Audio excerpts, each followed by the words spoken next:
Welcome to the I Made a podcast, where we hear from podcasters about what they've learned since starting their own show, so you can do the same. And now, here's your host, Chris Creary. Hey everyone, welcome into another episode of I Made a Podcast. I'm so grateful that you are here. Thank you for tuning in, and I'm hoping that you're having a good day. Now today, I spoke with Ryan Speltz. Now Ryan has two podcasts. One of them is called One Man's Journey, and the other podcast is called REConnect Podcast. So he's a real estate professional. So if you are in the real estate area or if that's your career, you'll probably learn a lot through his podcast as well. But we're going to dive into this conversation of why he started the podcast and who his podcast is actually made for, and some really cool strategies that he uses his podcast connected to his real estate business. It was really insightful. And there's a lot of transferable things that he mentioned here that can be transferred to other industries as well. So you'd want to listen up to some of the things that we talked about in this episode and see how you can apply this strategy if you have a podcast for your business. So we're going to dive into this episode with Ryan right now. I'm going to go grab him and I'll be back at the end of this episode to wrap things up. Ryan, how are you today?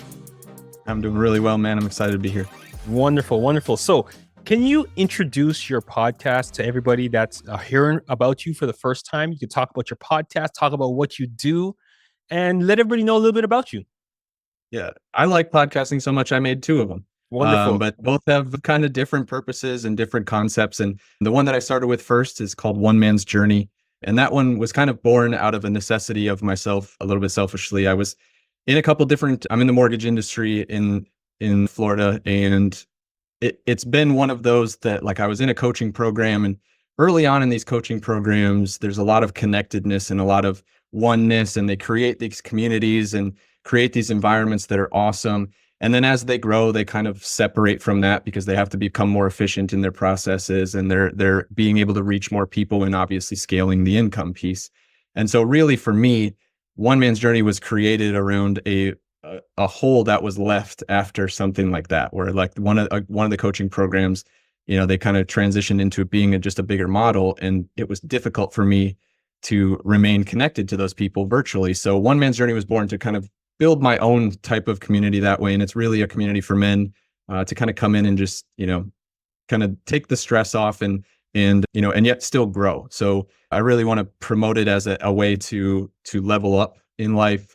And the community is kind of revolving around that. So it's, you're not going to come in and get a bunch of drinking buddies hanging out and shooting the crap around and that kind of stuff. And, that's valuable in its own way. But really the value is being able to talk about topics that help all of us or a lot of us to grow ourselves. Mm-hmm. And then recently I've started the podcast called the REConnect Podcast. And this podcast is really based around the real estate industry. And for me, it comes from a passion of connection. I know, Chris, we mentioned this early on, and you mentioned before we started recording about why you started the podcast, and it was to try to connect with people, and you just really like connecting with people, and it's a great way to do that.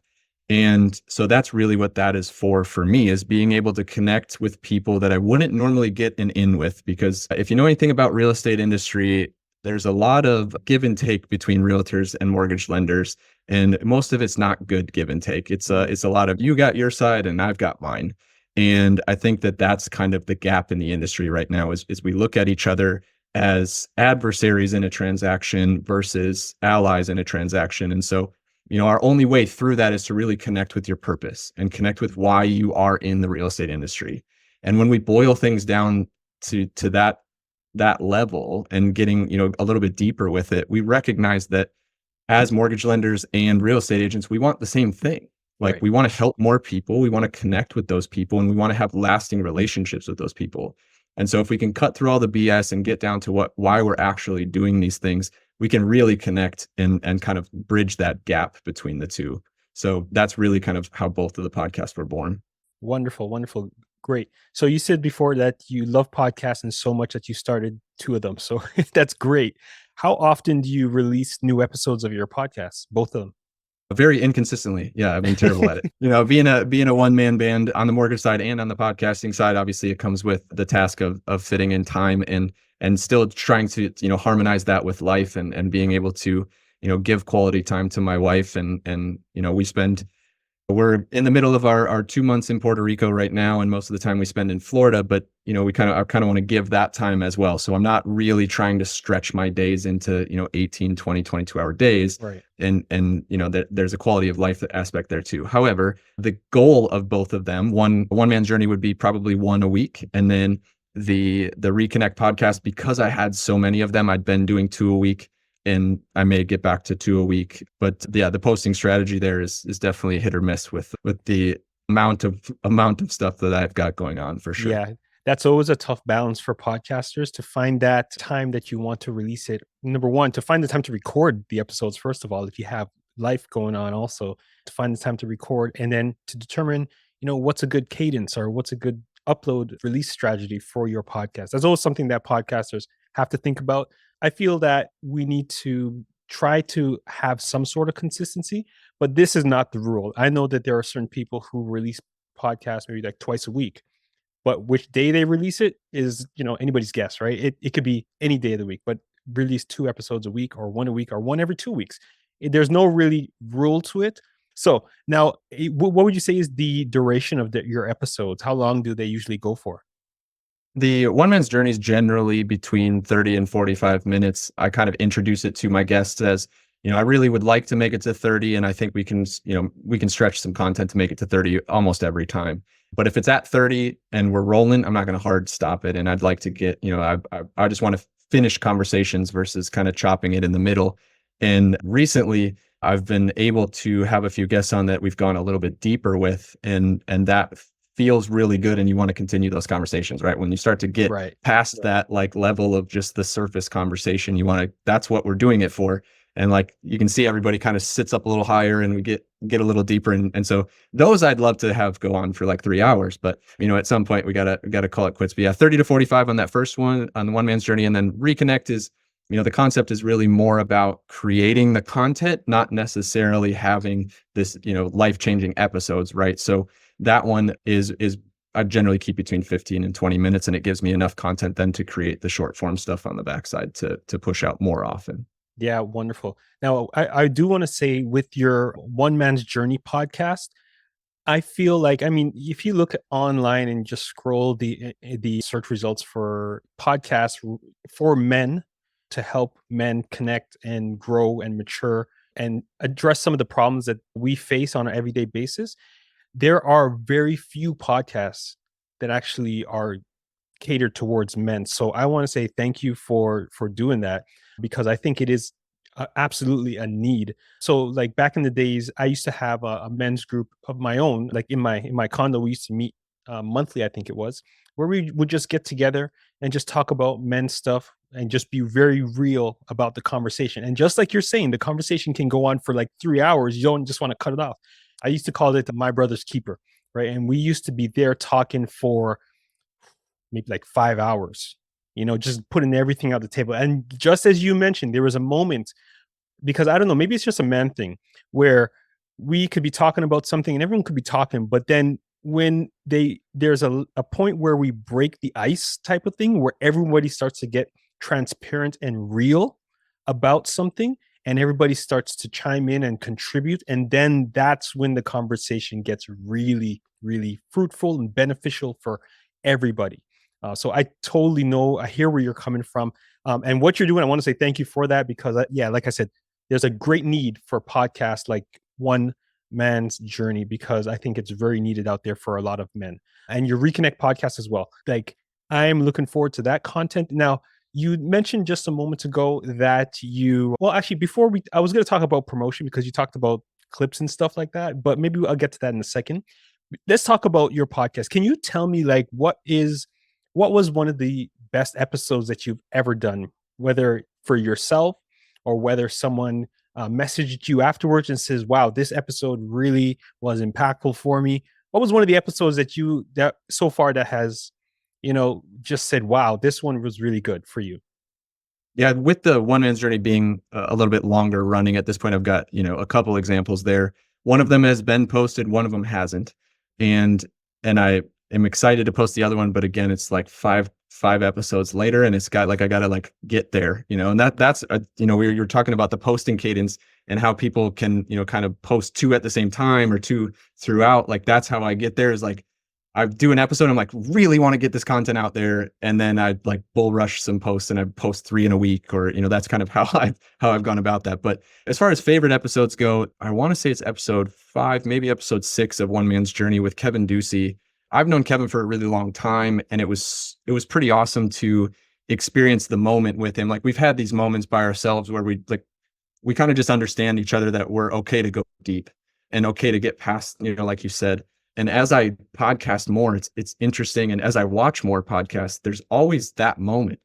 And in a good podcast, there's that moment that you said, that tipping point. And as the host, I'm now recognizing it as when my guest says like 1 or 2 different keywords or buzzwords where I know they're like, okay, we're on that same path. And then I'm able to just like flip it, and then we dig deep, and it goes fast into that deepness. And, as I do more podcasting, that's what's getting me more and more excited about, is now I'm starting to pick up on those things as like, hey, they want to go a little deeper. Right. Let's just do it. Mm-hmm. And, there's certain people that you'll talk with that it's like pulling teeth to get questions answered and stuff like that. And it becomes difficult. But when you've got a guest that wants to go deeper, you've got to be able to pick up on it and allow them that space and really be in that space with them. So the one posted, like I said, Kevin Ducey's the one that has been posted. And then I guess my personal bragging moment, I guess, would be that I took a shot with Bob Berg, who is the co-author of the book, The Go-Giver. And The Go-Giver was a book that was handed to me early on in my mortgage career.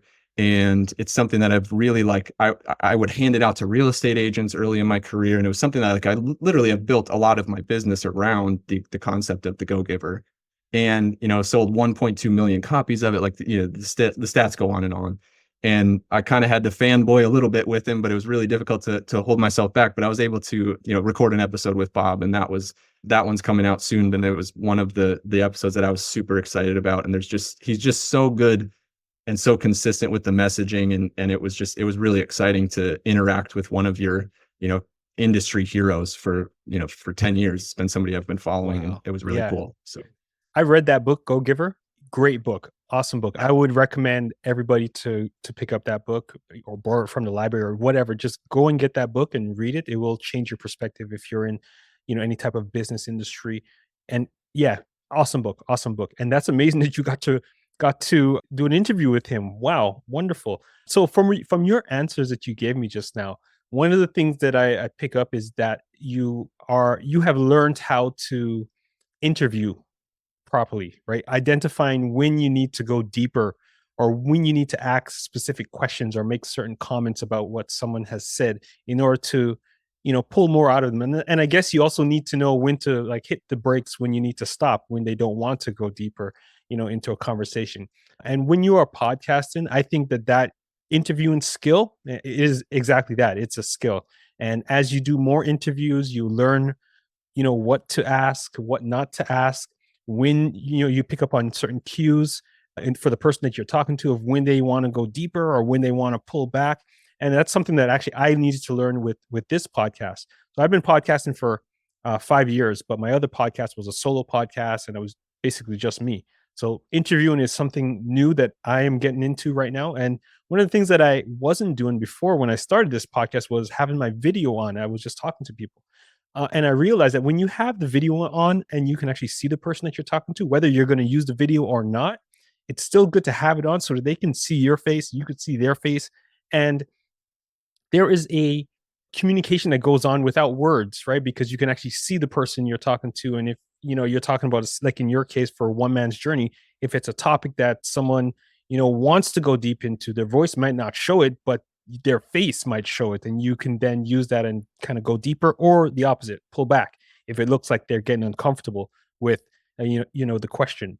So I'm looking forward to that interview that you did with the author of The Go-Giver. So I'm going to make sure that I look out for that one. And for everyone else that's listening, I've put links for all of Ryan's podcasts in the description of this episode. So please go and check out his podcast, subscribe and follow him. Yeah, I'm looking forward to that interview because that is a great book with the Go-Giver author. Bill Berg is his name? Bob Berg. Yep. Bob Berg. Yes. Awesome book. And yeah, I'm looking forward to that one. So what were, if I had to ask you, how long have you been podcasting for? I started the One Man's Journey podcast, I think last October, and it was a mad blitz at the beginning. I was recording like 3 episodes a day. And then I was like, oh shoot, I got to edit these things. Yeah. And like that was kind of how it happened. I got a bunch of content really fast. And then I was like, oh, I got to edit them and post them. And so I slowed down. But yeah, I think there's 12 episodes out there right now. And I've got like 12 or 13 more that I've recorded for it. And then REConnect, I think I've got seven episodes out and another 8 or 10 that are recorded. So not a long time as far as the podcasting piece goes, but I wanted to touch on that interview piece. Sure. That's something that is extremely important in the podcasting realm, right? Is being able to pick up on those cues, especially in a video podcast, like you mentioned, you're going to get those visual cues. And one of the most subtle pieces that I've recognized in myself recently is if someone's nodding to what you're saying, they probably have something to add to it. And so you can open the floor for them to add to it. And if they're kind of looking at you like this, that means they need you to explain it just a little bit more. So you should continue to talk in that piece. And it avoids interruptions. It avoids, dead silence in your episodes. And those 2 things have been a key for me now, looking back just even over the course of the last month or so. I've recognized that that's one of the skills that I've gotten much better on, is being able to explain it just enough so that they go, and then they'll even like tip their head up like, okay, now I get where you're going. Cause a lot of times we're running ourselves in circles or not really being clear, and you can pick up on those subtle cues. Yeah. Wonderful. So as podcasters, we all need to learn that skill of interviewing, but those insights that you shared again with the nonverbal cues that you can pick up when you're speaking to someone else, and then knowing what you need to do when you're interviewing someone, extremely important for anyone out there who's listening, who wants to do an interview based podcast like how we are doing right now. What would you say is one of your biggest challenges since you started your podcast? For me, it's getting over the mental hurdle of the editing piece. And really, this is almost at a bad point of me saying that, because I keep saying it, which means it's being cemented into my brain even farther, and creating even more of a mountain to climb. But when I sit down and do it, it's not that big of a deal overall. And arguably, so for the editing piece, now that I've got all of this content kind of stacked up, it makes it more difficult to edit if you wait. And I say that because you don't remember the ins and outs of that interview. You don't know if there was a stopping point where you had to, pause and restart if there's an issue, or, the Wi-Fi goes out, you don't remember that the Wi-Fi goes out or something like that. It makes it really difficult when you're 3 months removed from recording it to go back and actually edit it. And so with the REConnect podcast, I've not allowed myself the time to do that. Granted, these are only, those 15 to 20 minute episodes, so it makes it a little bit faster and more efficient to do that. But I'm setting apart, anytime I'm recording a REConnect podcast at this point, I'll record for 15 to 20 minutes and we have 10 minutes of conversation around it. So it's a half an hour. And then I also block off the half hour afterwards to just dive in and get the editing and then upload it to my AI editor afterwards and get all of that stuff done, so that I don't have the lag of editing and I know what just happened. So I remember, oh, yep, at 7 minutes, I got to go back and edit out that 30-second clip where it was just us wrestling around and we had a topic that went off the rails, or, the technology failed. So that's been the biggest piece as a challenge for me, is the editing piece, and, getting over that hurdle of making sure that I'm doing it efficiently and not waiting a bunch of time. Yeah. I've spoken to a lot of podcasters, and that's one of their biggest challenges, or one of the things that they would want to, disappear from their podcasting workflow. It's funny though, because so just a little background on me, I come from an audio background. I used to produce music. And one of the things that I love to do is edit podcasts, right? So I produce podcasts. I have 2 of my own, and I produce podcasts for other people as well. And I would wake up early in the morning to, come down on my computer and edit podcasts. It's something that I enjoy doing. But anyways, that's just me because of who I am. I know that it's a struggle for a lot of people. So if I said, Ryan, I have superpowers, I can remove one thing from your podcasting workflow, your one-word answer would be? Editing, I guess. Editing, okay. And actually, I'll actually even go back a little bit. It's not at this point for me, because I've become efficient with the editing. So I guess it's not really editing. It's the posting. It's the scheduling of the post, because I'm super like, I want to get on to the next thing. And so as I post them, you have to wait for them to upload and wait for them to process. And then you've got to type in all the show notes and all the details about everything. And it's that piece of it for me that has become the challenge. It's not necessarily even the editing. So, my mountain becomes the editing because I know on the other side, I've also got to schedule all that stuff out. Mm-hmm. And that's where, for me, so scheduling of posts, I guess, if I can combine all those 3 words into one word, that's really where the challenge. Yeah. I think there's, a lot of the work for like the recording the podcast is the easy part, I think, for a lot of people to, turn on the microphone and start talking, interview guests or whatever. But yeah, there's a lot of work that goes into a podcast after you finish recording it, before you, to, like you said, put the descriptions in and publish it and schedule it and publish it and make sure it's, uploaded and all these other things. Yeah, a lot of work that needs to be done after the fact. Like one of the things that a lot of people have mentioned to me was the challenges surrounding promoting their podcasts. What are ways that you promote your podcast the best? A lot of it is using it as an entry point for conversation. And so in the real estate world, especially, and this is just really where my experience comes from and why that, the REConnect podcast was kind of born, was because of that. Like, I want to be able to interact with people. And in the real estate space, real estate agents and realtors are getting calls 13 times a day from different lenders. Hey, I've got great programs. I've got great rates. You should use me to close your loans, or you should refer your clients to me. Well, now I make a call and I go, hey, I got a podcast I have, and I'd really like to put you on it because I've seen some of your stuff on social media. I think you have a lot of value. I really would like to promote that more for you. And I don't get a lot of viewers, but it's going to give you some content that you can promote to your audience. And it's going to be awesome, on the backside after I edit it all out, and you'll have some short form content.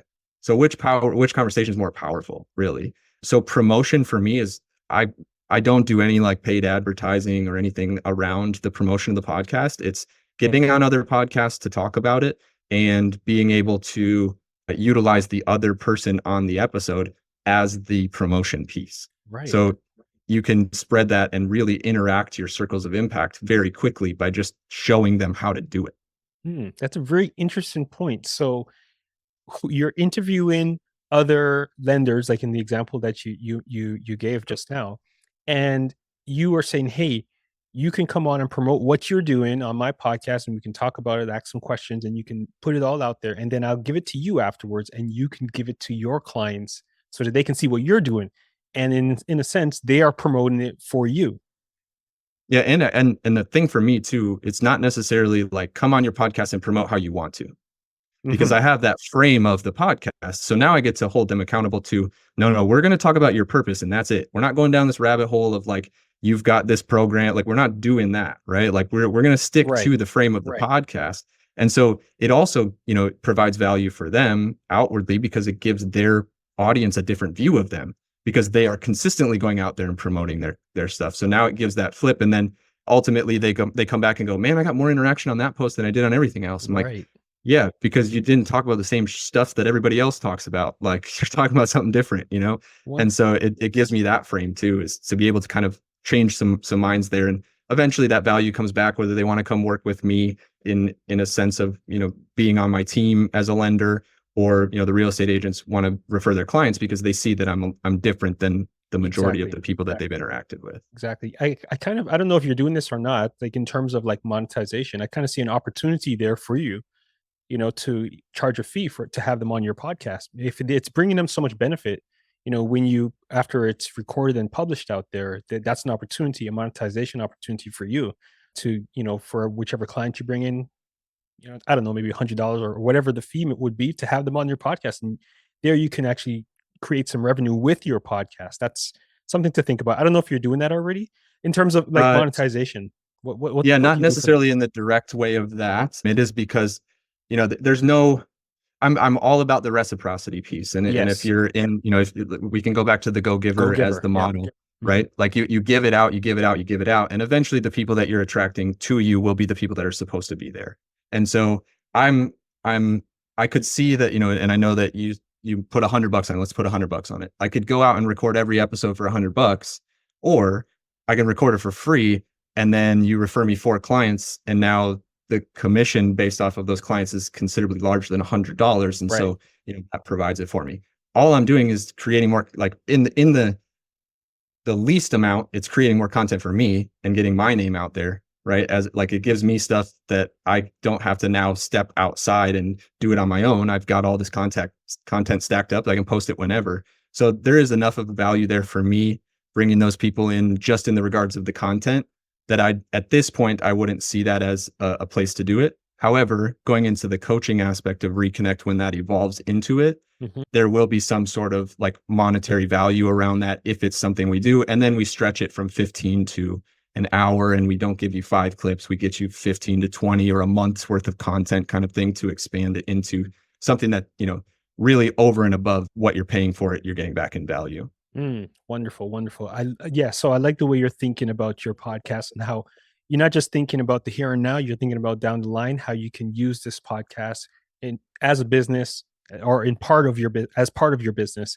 So that's a really good strategy. So maybe I hope everybody who is listening right now will, take notes about what you're doing and see how they can take the transferable things and apply them to whatever service or business that they have.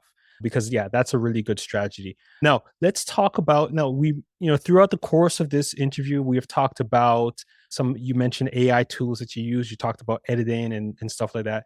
Maybe let's talk about some of the tools that you use for your podcast. So like in terms of like software, hardware, I don't know, maybe your room setup. What does it look like in terms of your podcast? What do you use? I mean, we can work from either direction, but really it's for the REConnect podcast. I just use Zoom, a model that people are familiar with, and it makes it with my scheduler. It allows me to set it automatically to send the Zoom link out. And so that's the big draw for me. One Man's Journey, I use StreamYard to record. I use StreamYard because it fancies it up a little bit, and I like the look of it a little bit better for that podcast itself. It also allows local recording. So I can have, like, if I was recording with you, you would have a recording of just your face. I would have a recording of just my face. And then we'd also have the recording of both. So it makes that quick hit short form content on the backside. I can upload just your face and it'll pull out the best clips and it'll be just you. So I give you the value of just being you. And then we also have the value of both of us. And so I like StreamYard for that. StreamYard's free version is really good just as it is. It just doesn't allow you full HD. The upgrade, I think, was like $450 or $470 for the year. So not terribly expensive. There are also models out there. Like I think Wave is another one that is utilized. I've been on the other side of Wave and it looks really good and it's clean and that's a little bit cheaper too. So there's some affordable options out there for that stuff.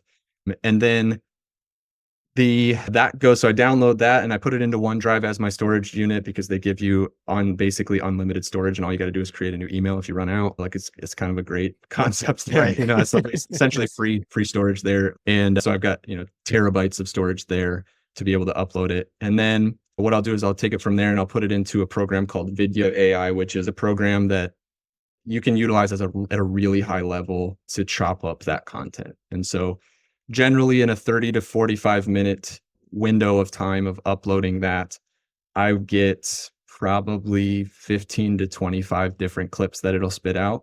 10 of them will probably be like either duplicated or like, it's just like, it's kind of weird why they clipped that segment of it. So you get like 15 quality content pieces out of there. And then you can go in and kind of edit and play around with it a little bit as well. What was the name of that one? It was video.ai, and I can give the link for the review or for the listeners as well. But it's a program that I've utilized in the past. They didn't really develop very quickly, so I went to a different program, and then I went back, and now they have Video 2.0, which is 10 times better, and they gave that value to all the people that were already paying for it. So it's like a great value. The cool thing with that as well, it's another affordable option. It's like $30 a month, and if you utilize their free version, you get 75 free minutes. So ultimately, if you're recording only 2 episodes a month, you could upload those 2 episodes basically for free and get some clips out of it that way too. And then when you pay for the pro upgrade, they also have like posting options and you can schedule straight from there as well, kind of like most of those out there. But I haven't dove into that enough yet. And maybe that'll take out of some of my scheduling issue as well if I just try to dive into that, make it easier. So then I just, with the guests, it's easy because you get to share the OneDrive link after you download all that stuff into those and they have access to all of it. And I just say, it's yours, do what you want, like post it wherever you want. And that's great. So as far as hardware goes though, I'm really simple. I'm on my computer camera. I don't have an extra webcam. I tried one time and it turned my face pink so I never used another one again. So I just use that. And then I've got my Yeti microphone here that I've had for probably 7 years now. And that was based out of, doing similar things like this, where I was doing videos for mortgage and just making sure that I could be heard better. And so those are kind of the main ones. When I'm editing full episodes, video's not great for that because it's mainly just to chop it up for you. So I'll use CapCut Pro, which is, $8 a month, and it allows you to add the captions and easily chop up things and cut out parts if there's missing stuff. And, I can, in the efficient time frame where like I throttle my ADHD and funnel it into one direction, I'm able to get a few of those done in an hour, in that time frame of editing and stuff like that, and make them look, as decent as it gets, right? Like for a guy that's just editing on his computer with no editing background at all. So Right. yeah, so just utilizing really like low cost tools as much as possible, because again, it's an act of love, really. Like it's not a place where I'm making a ton of money, and maybe it turns into that, or maybe it's a tool that turns into it, like we talked about. But it's something that, it's just creating value efficiently without having to go out and spend a ton of money. It's not going to look like Joe Rogan's podcast, but it's also not, however many episodes was he got, like 700 episodes now. Yeah. Like it's not that deep either. So, you just provide value where you can, and eventually the people that need to hear it will come around. And ultimately it's not about the editing anyway. It's about the content you can create and creating those conversations and helping people on the other side. That's it right there. It's about the content you create, right? So before you start a podcast and think you need to get all of the most expensive, tools and sign up for all the, the baller software programs that are out there, what's your content about? If you don't have that nailed down, if the thing that you're trying to communicate on your podcast, if that is not solid, then it doesn't matter all of the things that you're going to have. What's going to happen is you're going to have 3 or 4 episodes of your podcast done, and then you're just going to fizzle out, and you're going to have all this expensive equipment and subscriptions for the rest of the year and no podcast, right? So yeah, if your content is not there, then what good is it? So thank you, Ryan. I mean, I think you've covered a lot of things in this episode. Let me ask you, this is my final question, because I mean, we're all human. Sometimes I forget to ask questions. Is there anything that I may have forgotten to ask you that you want to add in this realm of podcasting that you think that you can help somebody? The thought process is actually coming from just the last thing you said there about making sure the content is solid. Every one of us that gets out and starts recording podcasts, we probably think our content is crap when we start out. Like we're just like recording stuff and we're like, this has no value. I don't understand what the point of it is.